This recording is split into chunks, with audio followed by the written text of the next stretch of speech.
இலங்கையின் முதற்தர சுற்றுலா தலம் ரீச்சாவின் மாபெரும் உணவு திருவிழா ஆகஸ்ட் மாதம் 7, 8, 9 மற்றும் 10 தேதிகளில் மாலை 6 மணி முதல் 10 மணி வரை. இன்றே டிக்கெட்டுகளை பெற்றுக் கொள்ளுங்கள். வணக்கம், இது ஐபிசி தமிழின் பிரதான செய்திகள். முதலில் தலைப்புச் செய்திகள். திருகோணமலை கடற்கரையோர புத்தர் சிலை வைப்பு வழக்கு ஒத்திவைப்பு. சுரேசலையின் மடிக்கணினியில் மறைத்து கிடக்கும் ரகசியம். அமெரிக்கா ஈரான் புரிந்துணர்வு ஒப்பந்தம் உறுதிப்படுத்தியது சுவிஸ். யாழில் காணி இல்லாதவர்களுக்கு இளங்குமரன் எம்பி வெளியிட்ட அறிவிப்பு. வருட இறுதியில் டெங்கு தீவிர நிலையை எட்டும் அபாயம். செம்மணியில் நேற்றும் குழந்தை சிறுவரின் எண்புக்கூடுகள் மீட்பு. DNA பரிசோதனைக்காக பல்லேகம ஹேமரத்ன தேரரின் ரத்தம் சேகரிக்கப்பட்டுள்ளது. திருகோணமலை கடற்படை தளத்தில் ரகசிய சித்திரவதை கூடம், CIDயின் அதிரடி நடவடிக்கை. இனி தொடர்பான விரிவான செய்திகள்.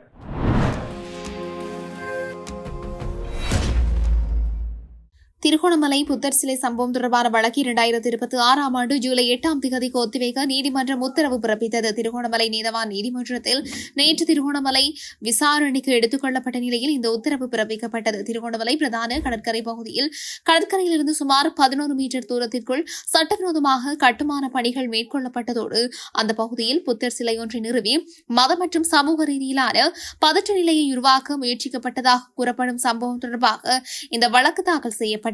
இந்த வழக்கை திருகோணமலை துறைமுக காவல்துறை கடலோர பாதுகாப்பு கட்டளை சட்டத்தின் மற்றும் 14 ஆகிய பிரிவுகளின் கீழ் கடந்த 2025 ஆண்டு நவம்பர் 17 தேதி நீதிமன்றில் தாக்கல் செய்திருந்தார்கள். கடந்த 2025 ஆண்டு நவம்பர் 16 மற்றும் 17 தேதிகளில் திருகோணமலை பிரதான கடற்கரை பகுதியில் கடலோர பாதுகாப்பு சட்ட விதிமுறைகளை மீறி கட்டுமான பணிகள் முன்னெடுக்கப்பட்டதாகவும் அதனுடன் புத்தர் சிலை ஒன்றை நிறுவும் நடவடிக்கையும் மேற்கொள்ளப்பட்டதாகவும் குற்றச்சாட்டுகள் முன்வைக்கப்பட்டிருந்தன. குறித்த சம்பவம் அப்போது பிரதேச மக்களிடையே சிவில் சமூக அமைப்புகளிடையிலும் பரபரப்பை ஏற்படுத்தியிருந்தது. கடலோர பாதுகாப்பு மற்றும் கடற்கரை வள முகாமைத்துவ திணைக்களத்தின் அனுமதியின்றி கடற்கரைக்கு அண்மித்த பகுதிகளில் நிரந்தர கட்டுமானங்களை மேற்கொள்வது சட்டவிரோதமானது என்று அதிகாரிகள் சுட்டிக்காட்டியிருந்ததுடன் சம்பவம் தொடர்பில் விசாரணைகள் ஆரம்பிக்கப்பட்டதைத் தொடர்ந்து துறைமுக காவல்துறையினர் நீதிமன்ற நடவடிக்கைகளை முன்னெடுத்திருந்தனர். நேற்று வழக்கு மீண்டும் மன்றத்தில் எடுத்துக் கொள்ளப்பட்ட போது மேலதிக விசாரணைகள் மற்றும் ஆவணங்கள் சமர்ப்பிக்கப்பட வேண்டியுள்ளமை கருத்தில் கொள்ளப்பட்டு வழக்கை எதிர்வரும் 2026 ஆண்டு ஜூலை 8 தேதிக்கு ஒத்திவைக்க நீதவான் உத்தரவிட்டிருந்தார். முன்னாள் புலனாய்வு தலைவர் சுரேசலை தன்னிடமுள்ள அனைத்து தகவல்களையும் வெளிப்படுத்தி ஈஸ்டர் தாக்குதல் குறித்த விசாரணைக்கு உதவுவதே அவர் செய்ய வேண்டிய சரியான காரியம் என்று அமைச்சரவை பேச்சாளர் அமைச்சர் நலிந்த ஜெயதிச தெரிவித்துள்ளார். எப்படியிருந்தாலும் ஒரு புலனாய்வு மற்றும் ராணுவ அதிகாரி என்ற முறையில் சுரேசலை செய்யக்கூடிய சிறந்த காரியம் ஈஸ்டர் ஞாயிறு தாக்குதல் குறித்து தனக்கு தெரிந்ததை வெளிப்படுத்துவதே ஆகும். பாதுகாப்பு படைகளுக்கு ஆதரவு அளிக்க வேண்டும். குற்றப்புலனாய்வு திணைக்களம் குற்றப்புலனாய்வாளரை இடமாற்றம் செய்ய போராடக்கூடாது. அவரது மடிக்கணினி அல்லது கைபேசியில் உள்ள தகவல்களை வழங்க வேண்டும். அதை மறைப்பதில் எந்த பயனும் இல்லை. சுரேசலை சில மருத்துவ சிகிச்சைகளை கோரியதாகவும் அவை தாமதமின்றி வழங்கப்பட்டதாகவும் பொது பாதுகாப்பு அமைச்சர் நாடாளுமன்றத்தில் தெரிவித்திருந்தார். உறவினர்கள் அவரை மருத்துவமனையில் சந்திக்க அனுமதிக்கப்பட்டுள்ளனர். உறவினர்களால் உணவு வழங்கப்படுகின்றது. அவருக்கென ஒரு சிறப்பு அறை அமைக்கப்படவில்லை. முந்தைய கைதிகளைப் போலவே அவரும் தடுத்து வைக்கப்பட்டுள்ளார். முந்தைய கைதிகள் புகார் அளித்ததாக எந்த தகவலும் இல்லை. செலவுக்கு நாங்கள் ஒரு தனிச்சிறை அறையை அமைக்கவில்லை. முந்தைய அரசு கைதிகளைப் போலவே அவரும் அனுமதிக்கப்பட்டுள்ளார். கைதிகள் இருக்கும் அதே சிறையில் தான் அவரும் தடுத்து வைக்கப்பட்டுள்ளார். அவருக்கு தேவையான ஊட்டச்சத்து வழங்கப்படுகின்றது. சுகாதார மற்றும் பாதுகாப்பு படைகள் அதை உன்னிப்பாக கவனித்து வருகின்றன. அமெரிக்காவுக்கும் ஈரானுக்கும் இடையேயான புரிந்துணர்வு ஒப்பந்தம் மத்திய சுவிட்சர்லாந்தில் உள்ள பர்கானட்ஸ் ரிசார்ட்டில் வெள்ளிக்கிழமை கையெழுத்திட திட்டமிடப்பட்டுள்ளது என்று சுவிஸ் வெளியுறவு அமைச்சகம் உறுதிப்படுத்தியுள்ளது. திட்டமிட்ட இந்த கையெழுத்திடும் நிகழ்வு தொடர்பாக அமெரிக்கா, ஈரான், பாகிஸ்தான் மற்றும் கட்டார் ஆகிய நாடுகளுடன் பல நாட்கள் நெருங்கிய தொடர்பில் இருந்து வருவதாக சுவிஸ் கூட்டாட்சி வெளியுறவுத்துறை தெரிவித்தது. அமைச்சகத்தின்படி இந்த இடத்தை பாகிஸ்தான் மற்றும் கட்டார் மத்தியஸ்தர்களும் அமெரிக்கா மற்றும் ஈரானும் முன்மொழிந்துள்ளன. இந்த சந்திப்பு சுவிஸ் மண்ணில் நடைபெறுவதற்கு தேவையான நடைமுறை மற்றும் ராஜதந்திர நிலைமைகளை உருவாக்கி இந்த செயல்பாட்டில் சுவிட்சர்லாந்து ஒரு வசதி செய்து கொடுக்கும் அமைப்பாக செயல்படுகின்றது என்று எல்சிங்கர் கூறியுள்ளார். புரிந்துணர்வு ஒப்பந்தத்தின் உள்ளடக்கங்கள் அல்லது திட்டமிட்ட கையெழுத்திடப்படும் விழா குறித்த விவரங்களை FTFA வெளியிடவில்லை. இந்த கட்டத்தில் நடைமுறை அல்லது திட்டமிடப்பட்ட கையொப்பமிடும் விழாவின் விவரங்கள் குறித்து மேலும் எந்த தகவலும் வழங்க இயலாது என்று அந்த அறிக்கை தெரிவித்துள்ளது. யாழ்ப்பாணத்தில் காணி இல்லாதவர்களுக்கு நவீன வசதிகளுடன் அடுக்குமாடி குடியிருப்பு அமைப்பதற்கு நடவடிக்கைகள் எடுக்கப்பட்டு வருவதாக நாடாளுமன்ற உறுப்பினர் கருணநாதன் இளங்குமரன் தெரிவித்துள்ளார். மீள்குடியேற்ற அமைச்சினால் 10 லட்சமாக இருந்த வீட்டு திட்ட கொடுப்பனவுகள் 15 லட்சமாக அதிகரித்து பின்னர் மீளவும் தற்போது 5 லட்சம் அதிகரிக்கப்பட்டு 20 லட்சமாக மக்களுக்கு வழங்கப்பட்டுள்ளது. அந்த வகையில் தற்போது 125 வீடுகளுக்கான காசோலைகள் கையளிக்கப்பட உள்ளது. தொடர்ந்தும் யாழ்ப்பாணம் மாவட்டத்தில் பாதிக்கப்பட்டவர்களுக்கான வீட்டு தேவையை விரைவில் நிவர்த்தி செய்ய உள்ளோம். காணி இல்லாதவர்களுக்கு பொறிமுறை ஒன்றினூடாக அவர்களுக்கும் வீட்டு திட்டத்தை வழங்குவதற்காக அடுக்குமாடி குடியிருப்பு திட்டங்களை அமைப்பது தொடர்பாக கலந்தாலோசிக்கப்பட்டுள்ளது. தற்போதைய சூழ்நிலையில் நவீன வசதிகளுடன் கூடிய அடுக்குமாடி கட்டிடங்களின் அமைப்பு முறையை ஏற்படுத்த வேண்டிய தேவை காணப்படுகின்றது. அத்துடன் சஜித் பிரேமதாசவினால் வழங்கப்பட்ட வீட்டு திட்டத்தின் வீடுகள் பூர்த்தி செய்யப்படாமல் காணப்படுகின்றது. அதற்குரிய பொறிமுறைகளை ஏற்படுத்தி அதனை நிவர்த்தி செய்வோம். தற்போது வழங்கப்படவுள்ள வீட்டு திட்டத்துக்கான காசோலையை மக்கள் பெற்று வீட்டின் துரிதமாக நிர்மாணிக்க வேண்டும். அதற்கு அரசு உத்தியோகத்தர்கள் பிரதேச செயலாளர்கள் பூரண ஒத்துழைப்பு வழங்குவார்கள் என்று தெரிவித்துள்ளார்.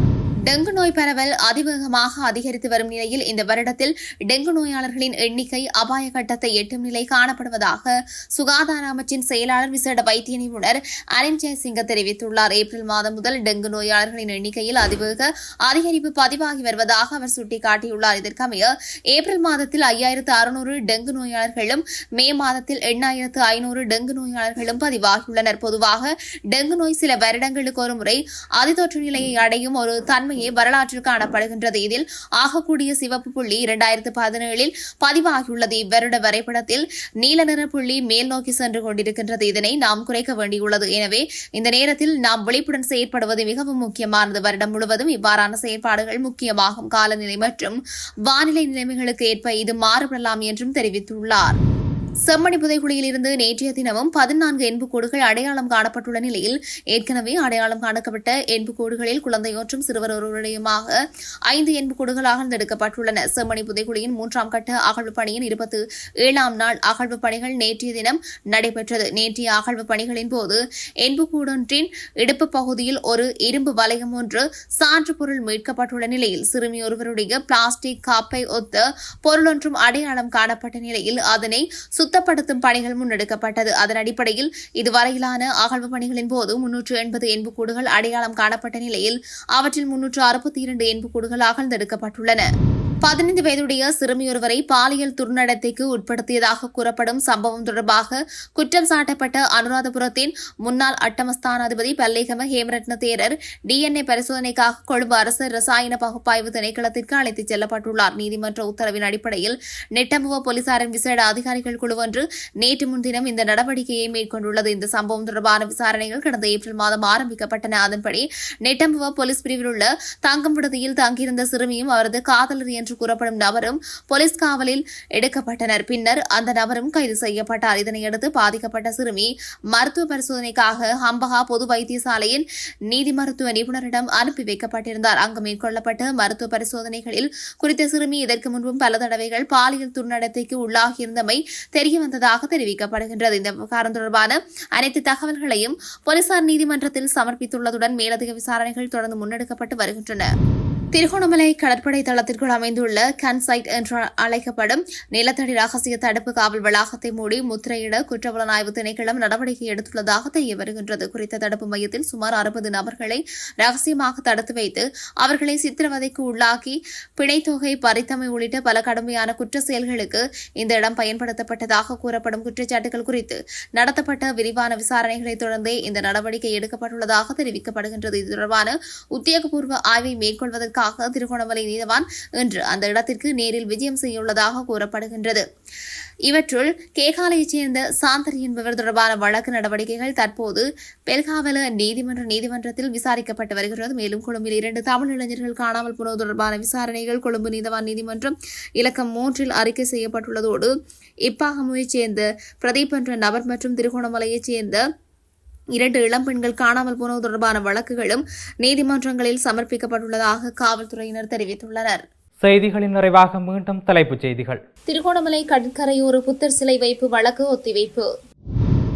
சுரேசலையின் மடிக்கணினியில் மறைத்து கிடக்கும் ரகசியம். அமெரிக்கா ஈரான் புரிந்துணர்வு ஒப்பந்தம் உறுதிப்படுத்தியது சுவிஸ். யாழில் காணி இல்லாதவர்களுக்கு இளங்குமரன் எம்பி வெளியிட்ட அறிவிப்பு. வருட இறுதியில் டெங்கு தீவிர நிலையை எட்டும் அபாயம். செம்மணியில் நேற்றும் குழந்தை சிறுவரின் எண்புக்கூடுகள் மீட்பு. DNA பரிசோதனைக்காக பல்லேகம ஹேமரட்ன தேரரின் ரத்தம் சேகரிக்கப்பட்டுள்ளது. திருகோணமலை கடற்படை தளத்தில் ரகசிய சித்திரவதை கூடம், CIDயின் அதிரடி நடவடிக்கை. இத்துடன் IBC தமிழின் பிரதான செய்திகள் நிறைவு பெற்றன. மேலும் செய்திகளை அறிந்து கொள்ள IBC தமிழ் என்ற எமது யூடியூப் பக்கத்தினூடாக இணைந்திருங்கள். வணக்கம்.